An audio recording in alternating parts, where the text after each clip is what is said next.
I am the Philosophical Bachelor, and today I'm going to talk about Creative Evolution by Henri Bergson. At the heart of Bergson's most important book, Creative Evolution, lies the question, what is life? He will explore the origin of life, how it proceeds, and why it proceeds that way. From Bergson's Earth are 4 books considered his seminal works. Time and Free Will, published in 1889, was his PhD thesis, followed by Matter and Memory in 1896, Creative Evolution in 1907, and finally, The Two Sources of Morality and Religion in 1932. I've read the first 3 so far, and they form a continuum in Bergson's thought. Time and Free Will is concerned with the nature of human freedom, which Bergson argues is a libertarian free will. In it, he spells out the nature of time, which he terms durée, often translated as duration. Matter and Memory discusses how memory is the foundation of human consciousness, and importantly, how memory is not residing in matter, not even the convolutions within the human brain. I've made video essays on these 2 books in addition to other writings by Bergson outside of these 4 works. Creative Evolution is where he ties the ideas of the first 2 books together to talk about the very source of life, which he terms élan vital, often translated as vital force or vital impetus. Commentators tell us that he extends his conception of élan vital in the 2 sources of morality and religion towards human morality. To adequately explain creative evolution and élan vital, I will first recap Bergson's concept of durée, how it ties in with memory, before examining his important yet mystifying idea of élan vital. People are used to a scientific or clock conception of time, where a second of time is standardized by how long it takes for the second hand on the clock to move 1 increment, and a minute by how long it takes for the second hand to travel 60 seconds. In this scientific or clock conception, every second is of the same length as every other second. To get away from such a standardized conception, Bergson uses the word durée, often translated as duration. However, in the Donner A. Landers translation published by Routledge in 2023, Landers deliberately avoids translating durée. It is because Bergson's use of durée is not quite how duration is usually understood. I have deliberately talked about the length of time when talking about the second and the minute rather than its duration. Duration is often used interchangeably with length of time, but not for Bergson. Time as expressed by a clock or in scientific formulas such as velocity equals displacement divided by time spatializes time. It translates a concept of flow, which is the nature of time, into a spatial concept by the space swept by the hands of a clock or the length they have traveled. Bergson's durée is about flow. Consider how we experience time. Say from the time 12 p.m. sharp to 12 p.m. and 1 second. We do not experience time stopping and then 1 second later jumping forward suddenly by a small increment to stop there before jumping suddenly once more to 12 p.m. and 2 seconds. Instead, we experience time as a continuum. Today we may think of this as an analog versus a digital conception of movement. Terms he did not have since the advent of digital computing or digital watches have not yet arrived in his lifetime from 1859 to 1941. Our experience of the phenomenon of time is not one where 1 second is identical to another second, a neutral background passing behind us unaffected by its content. Instead, our language captures a fuller conception of how we experience time in phrases such as "time flies when you're having fun," or "a watched pot never boils," which more factually just seems to take longer. We feel that time speeds up when something enjoyable is happening and slows down when we are bored. The quantification of time into seconds, minutes, and hours fails to capture the quality of the flowing motion of time. Hence, Bergson formulated his concept of durée to describe the quality of time in our lived experience. Why do we have such a flowing experience of time? To answer this, we have to examine Bergson's notion of memory.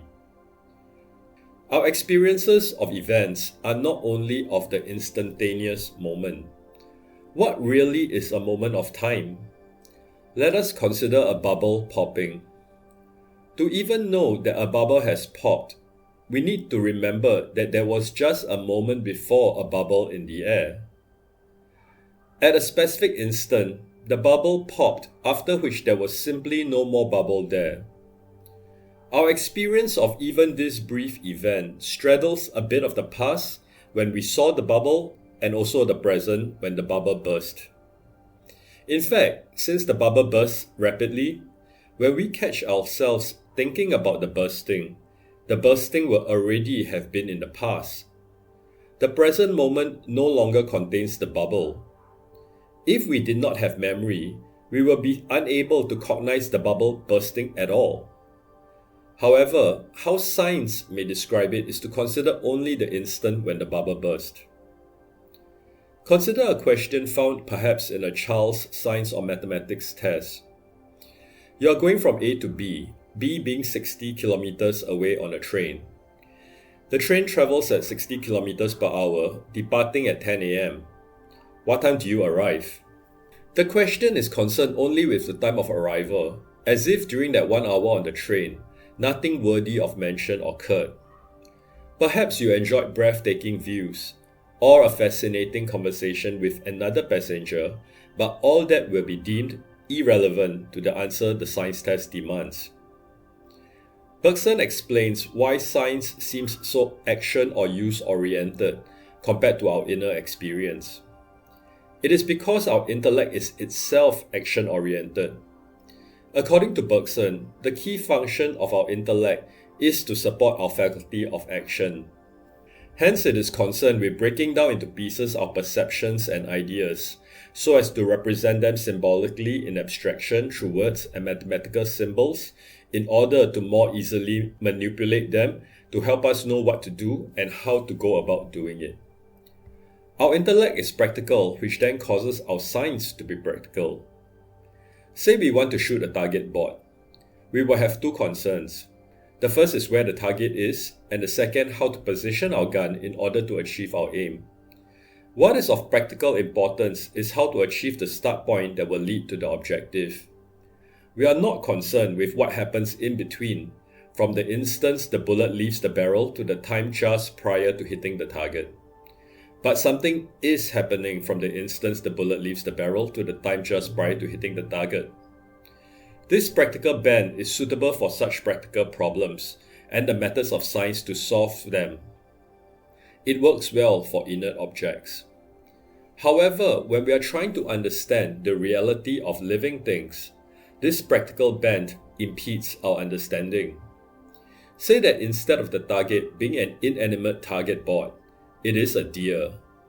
You now have to consider other factors such as which direction the deer would likely go when startled by the sound of your gun firing, or that it may shift as it lowers its head to eat some grass, or how you have to be quiet and probably camouflaged so that it does not see you.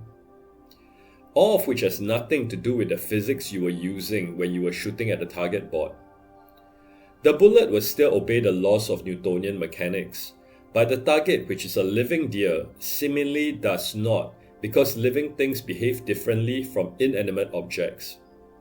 This may seem obvious, but deterministic thinking remains a popular worldview, where its advocates argue that we do not have free will because all our actions are caused by physical and chemical factors.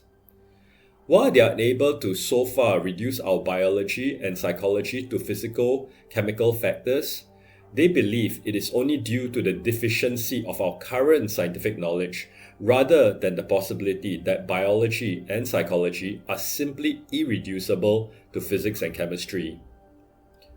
Our intellect, in its practical bent, has come to conceive of things as objects. This works reasonably well for inert objects, which can then be manipulated through mechanical laws. But such a method creates paradoxes when dealing with living things, since we will be unable then to account for change, growth, and evolution, where things do not come preformed or given with a defined essence, but instead become what they are. The substance ontology that pervades our knowledge is inadequate to explain life, which is better explained through a process ontology. Flow needs to be thought of as process and not a static conception of substances. Science may be effective in helping us act effectively, but we must not be mistaken that what it describes in its theory is how things are in reality. Just like how a movie reel is really a series of snapshots connected to one another and then run at a speed of 24 frames per second to give the illusion of movement, what Bergson terms the cinematographic method. We may try to connect the snapshots from our scientific conception of movement together to emulate real movement. This, however, gives rise to paradoxes, famously presented by Zeno of Elea in 5th century BC, of how no arrow can ever reach its target, since in each snapshot of the arrow it is not moving, and hence in the series of snapshots of its flight it is also not moving, and hence how will it ever reach the target? This is puzzling theoretically, but we all know in actuality that the arrow does reach its target. Bergson explains, a movement can never be captured by segments or snapshots of movement, no matter how many segments or snapshots we take of that movement. The static nature of snapshots belies the dynamic nature of movement. Flow is not merely a collection of static images. The parts of a movement, as broken down into distinct cinematographic images by our intellect, in reality melts into one another in a continuous flow. To speak of movement in distinct parts is then a mistake, a holdover from the intellectual scientific conception of what is in fact an indivisible succession. Now that we have examined the mechanistic account of reality and its inadequacies, we return to durée and memory. Recall that Bergson has told us that our perceptions, including those we thought were of an instantaneous moment, in fact include also memories of prior moments. He suggests that since we began perceiving, perhaps in our mother's womb, we have been continuously forming memories. Our current perceptions are affected by our memories, not just of immediately prior moments. For instance, if we were hurt by someone years ago, it continues to affect our perception of that person.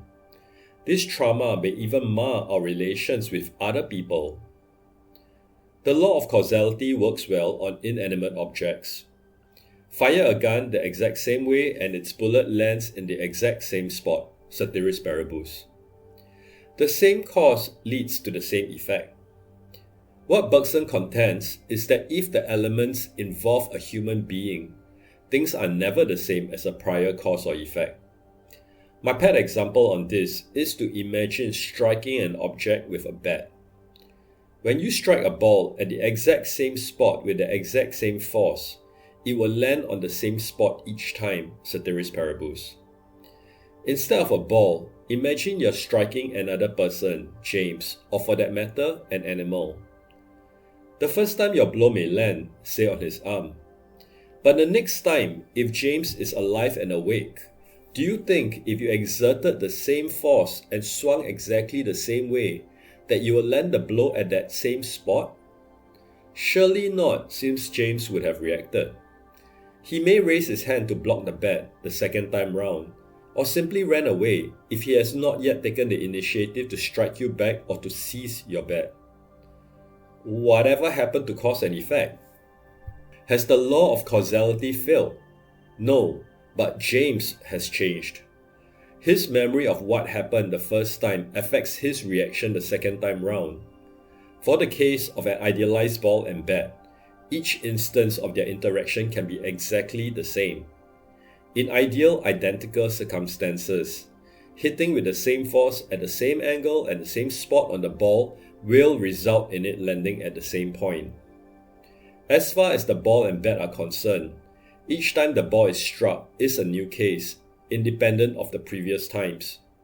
They have no memory and have not learned anything from their previous hits, assuming an idealized bat and ball that do not get increasingly seasoned.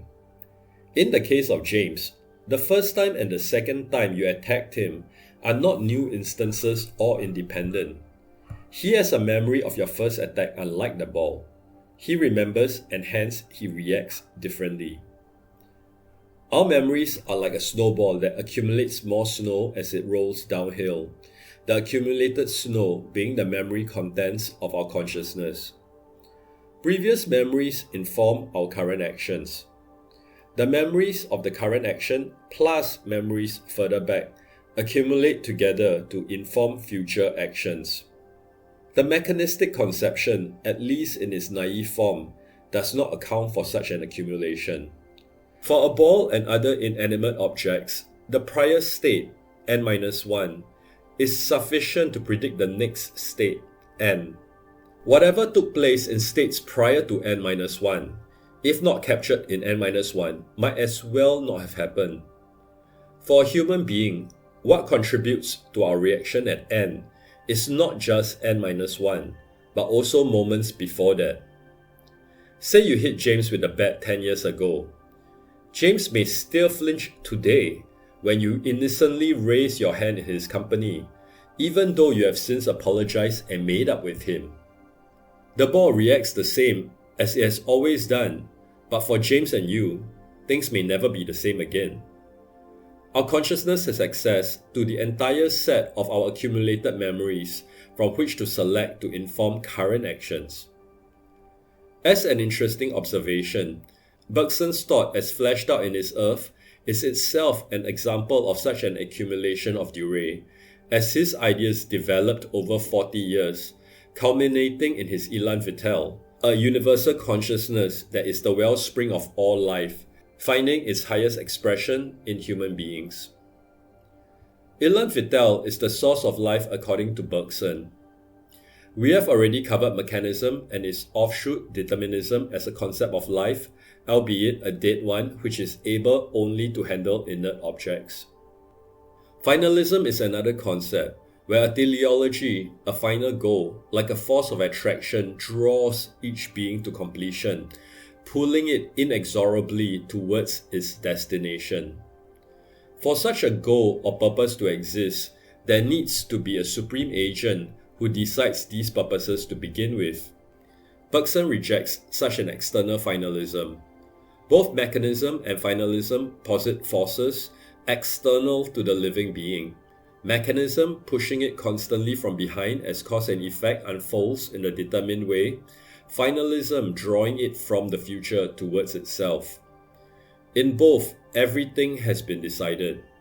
In mechanism, the cause contains already what must unfold in a chain of cause and effects, while in finalism, the final result is already, whether known or unknown by its object, predetermined from the start. Both are inadequate to the task of explaining life according to Bergson. In creative evolution, Bergson posits transformism, a process of evolutionary growth that is kicked off by the Elan Vital. Elan means force, impulse, or impetus, a concept that is also found in mechanisms such as the Newtonian forces, which makes the qualifier vital crucial. In English, we understand vital to be what is important. Indeed, what is important in life, if not life itself? Vital comes from Latin vita, which means life. So Elan Vital refers to the animating principle of living things, the vitality, the energy that belongs only to living things. While translators have rendered it as vital force or vital impetus, Landers explains that he does not translate the term for fear of giving too much emphasis to the physical aspect of Elan, obscuring the psychological aspect that Bergson intended. Bergson's vitalism has both a negative and positive aspect. The negative aspect is shared with other vitalists, where life is not reducible to physical-chemical explanations, nor are we or our evolution determined by external causes exclusively. To present a positive theory on the élan vital, Bergson studies the evolution of living things. He observes that life is akin to a faculty of resolving problems, leading evolution to have a tendency towards increasing complexity. He notes that the ability to solve problems is mental and not physical. Secondly, the force behind this tendency comes from an internal thrust or impulse. While the expressions of life are diverse as seen in its multitude of species, they all seem to have a common source and they participate in its movement. In that way, all living things are connected and interpenetrate one another. For instance, in how plants store energy slowly so that animals can expend this energy rapidly in their actions. Because living things share a common source and movement, we are able through intuition to sympathize with other living things and hence gain some knowledge of their inner lives. These various life forms are for Bergson the various expressions of the élan vital. In the beginning, the élan vital enters and courses through matter as the force, the energy that animates it. These become the first living things. We can express it simply as life equals élan plus matter. Bergson's vitalism is not a finalism, where an end goal has been predetermined. The ending is unknown, but all life shares a common origin in the élan vital as the initial impulse that penetrated matter to kickstart life. From there, the élan vital is transmitted to subsequent generations through reproduction. Bergson writes, "This current of life, passing through the bodies that he has organized one after the other, passing from generation to generation, was divided among species and distributed to individuals without thereby losing anything of its force, rather intensifying as it advanced." Bergson defines élan vital as the need for creation. What does it create? Durée is our experience of time, and what characterizes this experience is change and growth. For a conscious being, each new moment has behind it its entire past, which influences but does not determine its next move, making each new moment a creation or invention of the being. Human creativity has built the pyramids, painted the Mona Lisa, and wrote Don Quixote. But whenever we make a free decision, no matter how small, we create what no mechanism can by itself do. In deciding what to do, we create who we become. However, the élan vital is unable to act on its own since it is pure energy and needs to embed itself in matter. Matter has to obey the laws of necessity, but this addition of the élan vital introduces into matter the largest possible amount of indetermination and freedom, with life unfolding in increasingly complex manifestations. Matter is both its instrument and its obstacle, explained Landers. Our individual consciousness strives to go in the direction of growth as propelled by the impulsion of the élan vital, yet is restrained by its need to survive through being embedded in the material bodily form. In a way, Bergson's idea of the élan vital is not difficult to understand. Life has so far not been able to be created in a laboratory out of non-living substances. All successful attempts so far use an already living substance such as cells as substrate. Proponents of abiogenesis, which is how life can originate from non-living substances, point to the Miller-Urey experiment in 1952. The experiment tried to replicate Earth's early conditions and managed to generate amino acids from a simulated primordial soup of elements in a glass beaker. While amino acids are a precursor to living things, they are still not alive. The massive gap from the non-living to the living has not been breached, and if Bergson is correct, it will never be. Bergson is proposing that a life force, the élan vital, is fundamental to living things, the way other fundamental forces of physics, such as the nuclear forces, are fundamental to matter. The élan vital is the animating principle, the metaphorical spark of life that must be added to inert matter for it to come alive, the way batteries power a toy bunny's hopping. Thus, is the idea of an élan vital really so surprising? The image of life of the élan vital Bergson gives us as an analogy is a bombshell, which explodes, after which its fragments in turn explode, the process continuing on and on. The line of each new explosion can be traced back to its ancestor fragment, finally to the first explosion of the original shell, which is the élan vital. These lines are the various evolutionary paths taken by the various species of living things, from microbes to plants to animals, culminating presently in human beings. Whereas each individual consciousness evolves only by leaving aside the roads not taken, life is able to explore many roads at a time, Landers explains, a common élan expressing itself across the diversity of this movement. Charles Darwin's theory of evolution by natural selection through random genetic mutation is today the leading theory, but he too belongs to a lineage of other theorists who postulate that inheritable traits can come from environmental pressures or from use. Yet creatures living in extremely different environments, such as mollusks and human beings, develop similar eyes. The accumulation of random variations also lacks explanatory power, since the intermediate stages, sometimes taking generations, do not render any reproductive advantage within the species in a specific generation.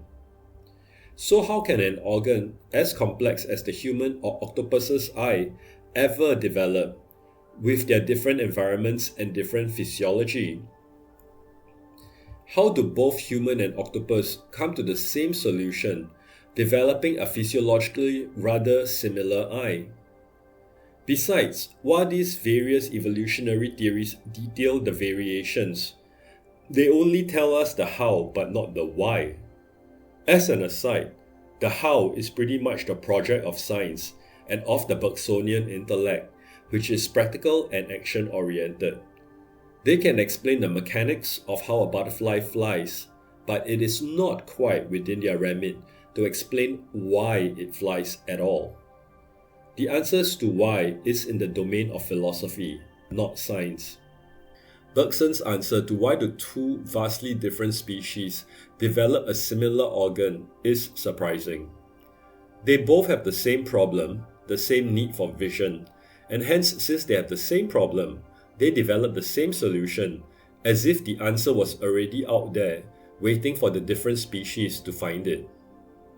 It is as if the many species of living things are really collectively one species, propelled by the same impetus or are thought about by a transcendent consciousness. This impetus or consciousness is precisely what he hypothesizes as the élan vital. From the point of view of the intellect, which breaks things down in order to analyze them, the development of the eye is complex, with the myriad of coincidences required over time for it to come to fruition almost inconceivable. Yet if considered as a complete movement and not a piecing together of parts, it is not so difficult. Consider the movement of our arm. The method of the intellect will break it down into many steps, describing the many different muscle fibers and nerve endings that must work together to create that complex motion as the angle changes and the joints rotate. Yet the movement, considered as a movement, at the macro or psychological level, is simple, even trivial. Consider the formation of a wave in the sea. To model the movements and collisions of the multitude of individual water molecules just to form that shape will exhaust supercomputers. Yet the waves happen an infinitude of times in the ocean with no difficulty. The point is, our intellectual methods have their own purposes, suitable for creating tools such as machines to aid our actions, but are ill-suited for getting to the truth of reality. To build a machine to execute an identical arm movement, we will need to build it up with gears, pulleys, and a complex array of parts. Bergson tells us that the elan vital, life itself, does not work the way of the intellect, which analyzes the motion by breaking it down into concepts or parts and then stitching these parts and concepts back together to simulate the motion. Instead, there is a contrast between the complexity of the organ and the unity of the function of vision. Mechanism cannot be the answer, since it will require an implausible combination of random coincidences, with any deviation rendering the function void. Finalism remains possible, with a predefined purpose leading to the development of the eye, though this implies there is a mastermind who has the plans in hand, directing the assembly in a way not vastly different from mechanism.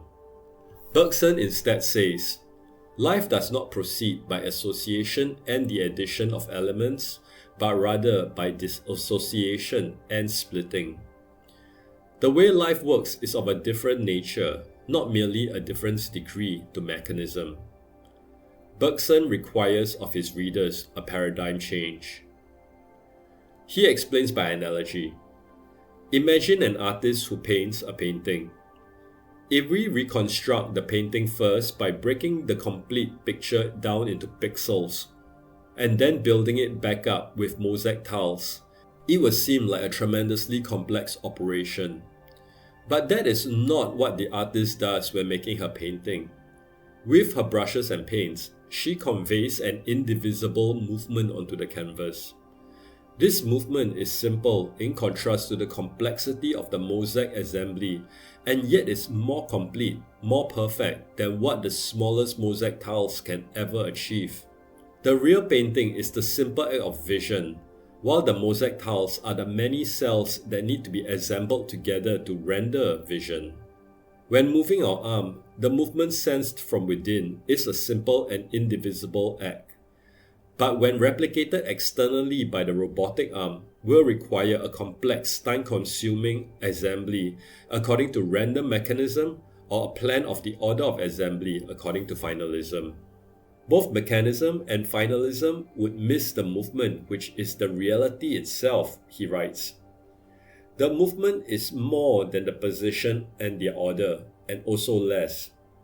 The vision of the eye is more than its cells and their coordination, but is less than the Herculean effort required by mechanism and finalism to get vision.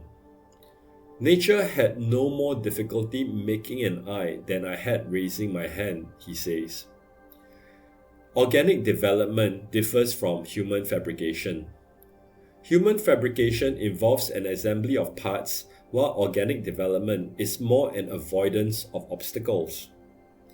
Bergson tells us that in principle, vision could have been a power that can see everything. But such a vision is unsuitable for human beings since it will prevent us from functioning properly. Instead, our vision has to be limited. Canalize is the term he uses. Imagine a massive torrent that has to be limited by channeling it, canalizing it for our use.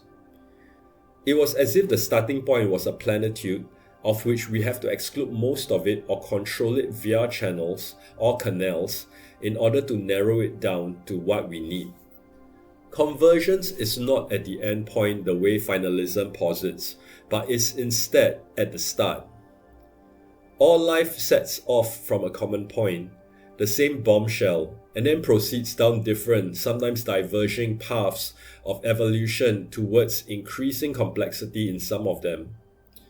This happens because some animals have more complex needs, such as those that have to navigate a wider variety of choices and possible actions.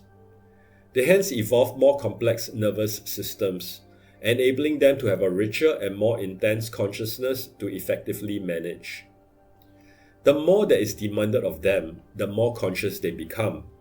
consciousness comes in degrees. Consciousness is the distinguishing characteristic between living and non-living things. All living things have consciousness. According to Bergson, consciousness has two main aspects: intellect and instinct. Consider a plant and a zebra. Because a plant gets all its nutrition from the sun and the ground, it does not need much mobility. Because it does not have many choices to make, its intellect becomes dormant, leading to a kind of torpor. In contrast, a zebra ranges over great distances to fulfill its needs. Though a zebra still has many instincts, these rule over the animal far less. A zebra will face many more choices, hence making its intellect more dominant in its consciousness. The plant stores energy slowly, while the zebra that feeds on plant life expands the energy it gets from plants rapidly. There is a symbiotic relationship between them, and more generally among living things, where plants are the ultimate storers of energy, slowly getting what it needs from the soil and sun, which is then consumed by animals, which spends this energy much more rapidly. Like with the eye, if we try to understand this coordination between plants and animals intellectually, it seems implausible that two independent genera of living things are able to complement each other so well. But if we consider that there is a larger, more general consciousness of the elan vital that connects them in a single movement of life, it becomes far more plausible. Though the plant's intellect is dormant, Bergson believes that when required, it can be awakened. He observes that some animals give up their mobility to become parasitic on other creatures, making them akin to plants in their dependence on where they plant themselves. Their intellect will likewise languish, but when cast off their host, their intellect awaken in order for them to find a new host. Hence, consciousness is supple and adaptable. The intellect is directed towards action, while instinct is directed towards the preservation of life. Intellect operates on scientific time given its concern with action, while instinct operates on durée given its concern with living. Instinct relates to its object directly without reflection, its knowledge coming from within the self, while intellect reflects and analyzes its object, considering their forms and relations often through the use of symbols and abstraction, treating them externally, and hence its knowledge of them comes from outside the self. Given intellect's proclivity towards action, it is at home with treating inert matter in the domain of space, but this leaves it with a natural incomprehension of life.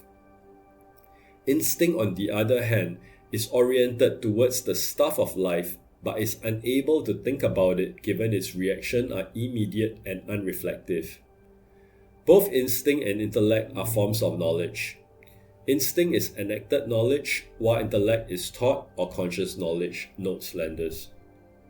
Intuition comprises both instinct and intellect, combining the immediacy and thoughtlessness of instinct with the abstracted reflectiveness of intellect, in order to self-consciously return to the creative impulse that underlies all of life, unifying and connecting what instinct and intellect divide, explains Elizabeth Gross, who penned the foreword to Landers' translation.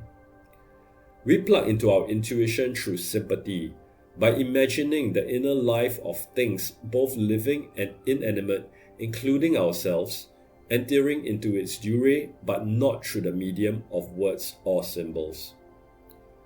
Hard to sustain, difficult to articulate. Intuition is the coming to awareness of our enmeshment with all of existence. Intuition is how we live and comprehend uninterrupted continuity, to discern the inside forces and qualities not only of particular objects but of life itself, adds Gross. Intuition uses both intellect and instinct, each to overcome the limitations of the other, to touch, interpenetrate with, and flow with what is interior to life, without reduction or simplification. Compared to intellect, which is concerned with practical ends, intuition is disinterested, understanding things for their own sake. Jean-Paul Sartre will call such an understanding as understanding the being in itself and not as a being for us. Not that such intuitive knowledge cannot be used or is not useful, but it is not prejudiced by practical goals. Intuition places us in durée, just as position and intellect position us in space, explains Gross, in the durée of our personal history but also the genealogy of living things. We may not cognize this durée as intellectual knowledge, but we live this durée ourselves in our world, through our genetic inheritance over the generations, but also through our social heritage of language, knowledge, culture, norms and practices accumulated over time. Intuition connects us with the élan vital, which courses through all of life. The way Bergson arrives at his idea of the élan vital seems inferential, just like how astronomers, by studying the stuff of space like planets and stars, come to realize that their collective masses are unable to account for all of their motions, and hence infer that there must exist an entity they term as dark matter. Dark because it has not been directly observed and whose properties are mostly unknown, and yet must be there. Bergson, from considering the difficulties thinkers have about life, must infer that an entity such as élan vital must exist, so that he can, in Gross's words, develop a philosophy adequate to all of life in its multiplicity. This philosophy is a process philosophy. There are no things, there are only actions, asserts Bergson. In process philosophy, things, objects, are what we make up intellectually to make sense of the world, when we take a snapshot of what is in reality flux. When we only have static snapshots, change and growth is mystifying. Substance metaphysics is haunted by the mystery of how physical-chemical forces can create living things in all its complexity and diversity. If, however, we consider reality as process, change and growth become the normal way of things. Actions, movements can grow, creating as it proceeds. Bergson tells us to think in terms of movement, of which there are two major and opposing ones: life and materiality, which are both simple, continuous, and undivided in reality. Life is an effort to go back up the incline that matter descends, he writes. Consider what animals are. According to Bergson, an animal is mainly a sensory-motor nervous system, supported by its digestive, respiratory, circulatory, and other systems.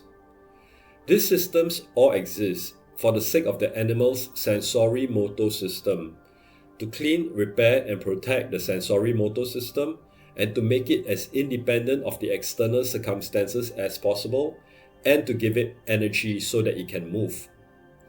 As the demands on the nervous system increase, the nervous system needs to become more complex and operate more intensely in order to make the more complex choices it confronts, like a machine for acting that rebuilds itself entirely for each new action. As the nervous system gets increasingly complicated through evolution, the other systems also must become more complicated in order to continue their task of supporting it. He paints in broad strokes animal life. Animal life consists in 1. Procuring a certain stock of energy, and 2. Spending the energy in variable and unforeseeable directions by means of a matter that is as supple as possible. Animals procure their energy by consuming plants, and other animals which ultimately consume plants. Together, plants and animals constitute what seems like a unified effort for accumulating energy and releasing that energy into flexible and deformable canals, at the end of which it will accomplish an infinite variety of works. Consider if there were only plants in existence. They would then have to both accumulate and expend energy. A single organism could not simultaneously and with equal force sustain the two roles of gradual accumulation and sudden utilization, Bergson says, since accumulation of energy takes far more time than its expenditure. Hence, species go in differing directions, specializing. The plants to slowly accumulate, and animals to quickly expend the energy. Plants are not altruistic. They accumulate energy for their own survival. But the elan vital's overriding concern is not with individual organisms, but with nature as a whole. Not all lines of evolution are progressive. Some regress, some halt, and accidents may meanwhile occur. Besides, life need not have happened in the way it did on Earth, as carbon-based. In other environments, life may take place in other ways, resulting in physiologies different from ours. However, regardless of environment, for a creative evolution, Bergson tells us that only two things are necessary. 1. The gradual accumulation of energy. 2. An elastic canalization of this energy in variable and interminable directions, at the end of which are free actions. Nature is not ostensibly a unified picture of harmony, but a battle of competing individual components. However, such individuation through spatiality is an intellectual abstraction. Language is born from our intellect. To understand how things are, we have to use our language of space and abstraction, since the understanding alone has a language with its categories. Bergson tells us that we are in fact a multiple unity and a singular multiplicity of tendencies all mixed together. We only understand our tendencies as separate when we use the intellect to spatialize and separate them into concepts. Bergson asks us to consider a poem. A poem may be comprised of stanzas, words, and letters, but there is one feeling or inspiration coursing through its entirety. Living things in their individualities are the letters, but life itself is the poem as a unified whole. Living things have two competing tendencies to individuate and to associate. When we are separated, we long to unite. When united, we long to separate. In a hive, we find a unified colony, but within it, we find separate bees carrying on their various tasks. In a society, we are interconnected, and yet within it, we carry on our own individual lives. The cells of our body are individualized, and yet they act together for the sake of the body. How is that so? It is not the cells that make the individual by way of association. Rather, it is the individual who made the cells by way of disassociation, writes Bergson. It is hard to understand the big picture by looking closely at the individual elements. To think that a thing has to be either a unity or a multiplicity is an artifact of our intellectual structure, accustomed to thinking of inert matter. He explains, the elan vital is neither pure unity nor pure multiplicity, and that if the matter into which it passes requires that it opt for one of the two, then its choice will never be definitive. It will forever leap from one to the other. There is nothing accidental then in the evolution of life in the double direction of individuality and association. For Bergson, the human species is the epitome of evolution. While ape brains and human brains may be similar, their levels of consciousness are vastly different. Animals cannot invent. They can only briefly escape their automatic processes to create a new process which will then be added to their repertoire of automatic processes. But the consciousness of human beings has broken the chains of necessity, liberating itself. This took a long journey of the elan vital through evolution in order to create out of matter, which is necessity itself, an instrument of freedom. Through language, consciousness can at last articulate itself and record thoughts. Human social life also acts as an accumulator of past efforts. In all other species, consciousness ran into so many dead ends. Only in human beings is consciousness still proceeding further, carrying on the creative movement of the elan vital, which is why Bergson considers humanity to be the raison d'être of evolution. All of life served as the living material from which human beings can emerge. Just like how plants carry the burden of energy accumulation so that animals can then have mobility, animals also carry some of the human load, freeing it to have a higher developed consciousness. Our consciousness has developed strongly in its intellectual aspect, though Bergson thinks a greater perfection of it will be where our intuition and intellect both reach their full development.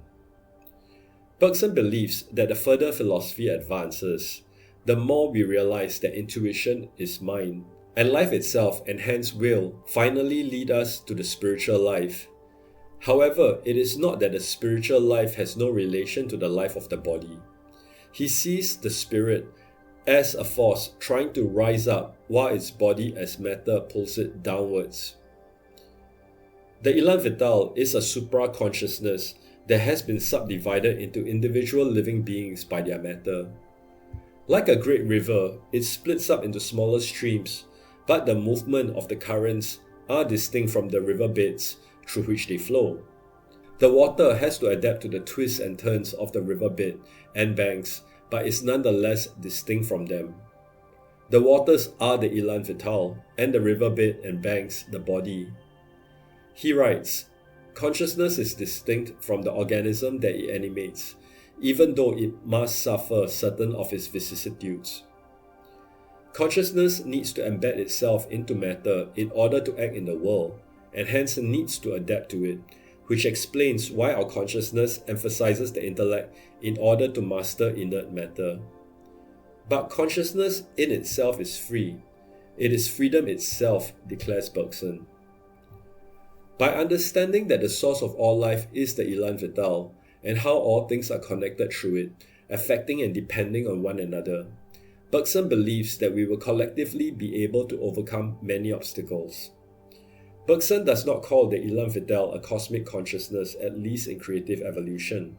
But does it not sound like how one could imagine and understand what that is? In Matter and Memory, he does make a more explicit suggestion to that effect. The material universe itself, defined as the totality of images, is a kind of consciousness, he writes. In creative evolution, Bergson's project was to explain what life is, why, and how it developed. The élan vital is his answer. He only hints at where we can go from here. I am excited to see if and how he will develop the élan vital into a universal spirit in his two sources of morality and religion.